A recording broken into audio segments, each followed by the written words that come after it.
তেলাওয়াত নিয়ে আসছেন হাফেজ আব্দুল গফরান। পবিত্র কালামুল্লাহ হাকিম থেকে তেলাওয়াত নিয়ে আসার জন্য অনুরোধ করছি হাফেজ আব্দুল গফরানকে।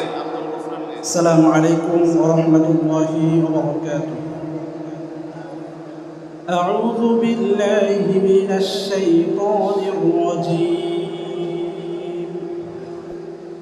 বিসমিল্লাহির রাহমানির রাহিম।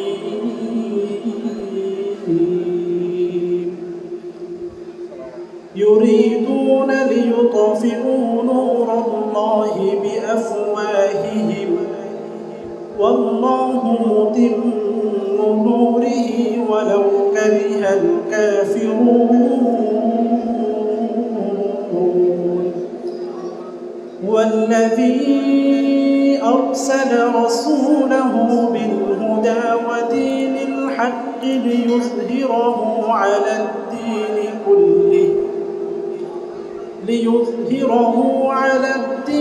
كله ولو كره المشركون.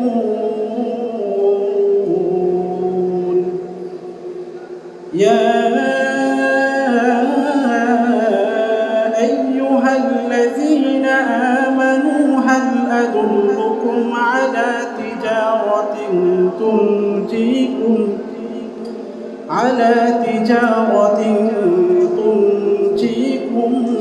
من عذاب أليم. تؤمنون بالله ورسوله وتجاهدون في سبيل الله بأموالكم وأنفسكم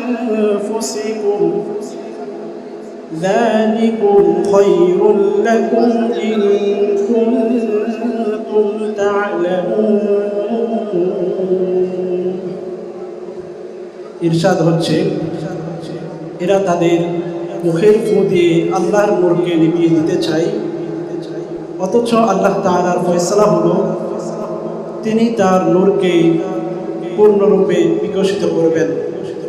কাফেররা তা যতই অপছন্দ করুক না কেন, তিনি সেই মহান সত্তা যিনি তার রাসূলকে হিদায়াত ও দ্বীনে হক সহ পাঠিয়েছেন, যাতে তিনি এই দিনকে অন্য সকল দিনের উপরে বিজয়ী করেন, যা মুশরিকদের কাছে যতই অসহনীয় হোক না কেন। হে ঈমানদারগণ, আমি কি তোমাদেরকে এমন একটা ব্যবসার সন্ধান দেব যা তোমাদেরকে কঠিন আযাব থেকে মুক্তি দিবে? তোমরা আল্লাহ এবং তার রাসূলের প্রতি ঈমান আনো এবং তোমাদের অর্থ সম্পদ ও জান প্রাণ দিয়ে আল্লাহর পথে জিহাদ করো, এটাই তোমাদের জন্য অতীব কল্যাণকর যদি তোমরা তা জানো।